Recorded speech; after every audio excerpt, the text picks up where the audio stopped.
ہر طرف بتوں کی پرستش ہے، نمرود کے مجسمے بنے ہوئے ہیں اور لوگ ان کی پوجا پاٹ کرتے ہیں۔ اب ابراہیم کا امتحان ہے کہ کیا اس ماحول کے اندر وہ ان کی طرف جھکاؤ کرتا ہے، لیکن جناب ابراہیم کہتے ہیں کہ ان تماثیل کے آگے تم آسن مارے بیٹھے ہو، جو اپنا دفاع بھی نہیں کر سکتے اور اپنی ضرورت کی تکمیل بھی نہیں کر سکتے، تمہاری ضرورتوں کو کیسے پورا کریں گے؟ تو یہ میرے رب نہیں ہو سکتے۔ شمس و قمر کو، چاند کو، سورج کو، ستاروں کو پوجتے ہو، اچھا یہ چاند، یہ ستارے رب ہے؟ تو جب ڈوب گئے تو کہا کہ جو ڈوبنے والے ہیں وہ میرے رب تو نہیں ہو سکتے، مجھے رب کی ضرورت پڑ جائے، رب ڈوبا ہوا ہو تو مجھے تو وہ چاہیے جو ہر وقت حاضر ہو، تو میں تو اس رب کی پوجا نہیں کر سکتا۔ یہ ان کے شعور کا امتحان تھا اور اس شعوری امتحان میں پورے نکلے۔ پھر اس کے بعد اگلا امتحان تھا کہ وہ اس شعور کو بیان کرنے کی طاقت بھی رکھتے ہیں کہ نہیں۔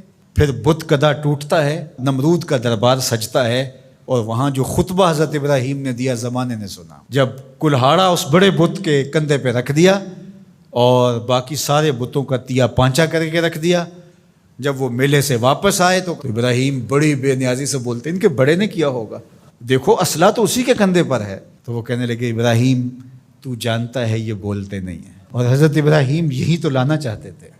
پھر جو خطبہ دیا، اف لکم ولما تعبدون من دون اللہ افلا تعقلون، افسوس ہے تمہارے اوپر اور افسوس ہے ان پر جن کو تم اللہ کے علاوہ پوجتے ہو، افلا تعقلون، تمہاری کھوپڑی میں دماغ نہیں ہے۔ اور پھر اللہ کی توحید کا بیان فرمایا۔ پھر اس کے بعد جان کا امتحان آیا، تو پھر جلتے ہوئے شعلوں کے اندر جس طرح ہنس کے داخل ہوا پیغمبر، یہ الگ اور نرالی شان تھی۔ نمرود نے سوچا تھا جل کے راکھ ہو گیا ہوگا چخا میں، لیکن 40 دن کے بعد جب آگ بجھتی ہے تو حضرت ابراہیم انگاروں سے چلتے ہوئے یوں باہر آتے ہیں جس طرح پھولوں پر کوئی نازنین چل کے آ رہا۔ پھر 87 سال عمر ہے، اللہ تعالیٰ پھر حضرت ہاجرہ کے بطن سے حضرت اسماعیل کی صورت میں اولاد عطا کرتا ہے۔ اب اتنی بڑھاپے کی عمر میں اولاد نصیب ہو تو انسان کا جی چاہتا ہے سارے کام کاج چھوڑ کے گھر بیٹھ جاؤں اور میں اپنی اولاد کے چہرے کی بلائیں لوں، لیکن حکم ہوتا ہے اپنی زوجہ کو بھی اور اپنے نو مولود بیٹے کو بھی ایسی وادی میں چھوڑاؤ جہاں کوئی سبزہ بھی نہیں ہوگا۔ اللہ اکبر۔ پھر اسماعیل علیہ السلام کی ایڑیوں کے رگڑنے سے زمزم جاری ہوتا ہے۔ اب ذرا دیکھیے، ایک ایسا امتحان آتا ہے، اگر کو ہمالیہ پہ بھی ڈال دیا جاتا اس کا پتا بھی پانی ہو جاتا۔ فلما بلغ معہ السعی، جب وہ ان کے ساتھ چلنے پھرنے کے قابل ہوا۔ ابراہیم علیہ السلام خواب دیکھتے ہیں، اور خواب کیا دیکھتے ہیں کہ میں بیٹے کو ذبح کر رہا ہوں۔ فلما اسلما، جب دونوں راضی ہو گئے، باپ ذبح کرنے پہ اور بیٹا ذبح ہونے پہ۔ اب باپ کی آنکھوں پہ پٹی بندھی ہے، ہاتھ میں چھری ہے، 100 سال کا بوڑھا باپ، جبل سبیر کا دامن، منہا کی وادی، کارکنان قضاء و قدر دم بخود ہیں، شمس و قمر، یہ منظر آج سے قبل انہوں نے نہیں دیکھا تھا، اور سورج بادلوں کی اوٹ میں منہ چھپانے کی کوشش کر رہا ہے کہ یہ منظر مجھ سے نہیں دیکھا جائے گا، حوروں کی چیخیں نکل رہی ہے، کائنات تھرا رہی ہے، مالک قیامت آنے والی۔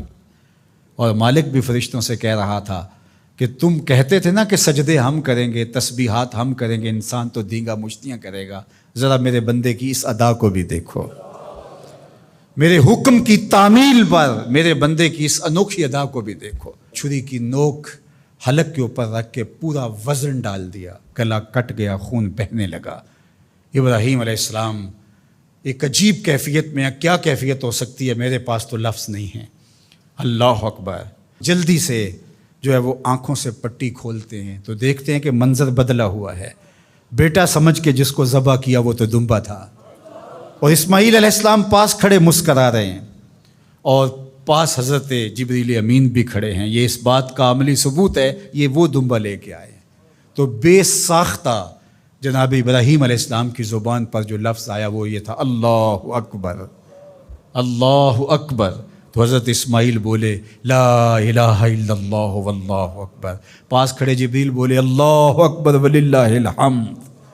اللہ نے کہا اے ابراہیم تمہاری قربانی کی سنت کو بھی قیامت تک جاری رکھیں گے، تمہاری زبانوں سے نکلے ہوئے جملے بھی مرنے نہیں دیں گے۔ وَنَادَيْنَاهُ أَن يَا إِبْرَاهِيمُ قَدْ صَدَّقْتَ الرُّؤْيَا إِنَّا كَذَلِكَ نَجْزِي الْمُحْسِنِينَ، اس حال میں ہم نے ندا دی ابراہیم تو نے واقعی خواب پورا کر دکھایا۔ إِنَّ هَذَا لَهُوَ الْبَلَاءُ الْمُبِينُ، اللہ فرماتا ہے یہ بہت بڑا امتحان تھا، یہ چھوٹا امتحان نہیں تھا۔ اور پھر میرا رب رب ہو کے کیا کہتا ہے؟ سلام علی ابراہیم، اے ابراہیم تیرے اوپر سلامتیاں نازل ہو۔ اللہ اکبر۔ پرسوں بھی میں کسی منڈی کے قریب سے گزرا، کہتے ہیں اس علاقے کی سب سے بڑی منڈی ہے، تو ہزاروں جانور، ہجوم محبت، اور سڑکوں پر، گلیوں میں، بازاروں میں کوئی یہاں گائے لے کے جا رہا ہے، کوئی بیل، کوئی اونٹ اٹھا کے لے کے جا رہا ہے، تو بے ساختہ میری زبان سے یہی نکلتا ہے، سلام علی ابراہیم، ابراہیم تیرے اوپر سلامتیاں نازل ہوں۔ اللہ اکبر۔ اور اس قربان گاہ پر، جس قربان گاہ پر حضرت اسماعیل کو لے کر کے چلے تھے، منا کی وادی میں جبل سبیر کے پاس، وہاں 25 لاکھ حجاج جانور ذبح کریں گے، تو منا کی وادی اس گونج سے منور ہوگی، آواز آ رہی ہوگی، سلام علی ابراہیم، ابراہیم تیرے اوپر سلامتی۔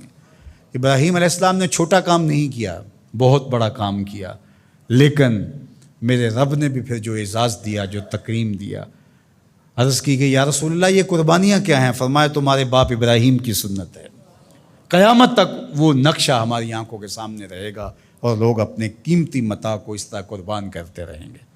ہمارے ایک بزرگ فرمایا کرتے تھے کہ ہر بندے کا کوئی نہ کوئی اسماعیل ہوتا ہے، جب تک وہ اپنے اسماعیل کی گردن پر چھری نہیں رکھتا رب کا قرب نصیب نہیں ہوتا۔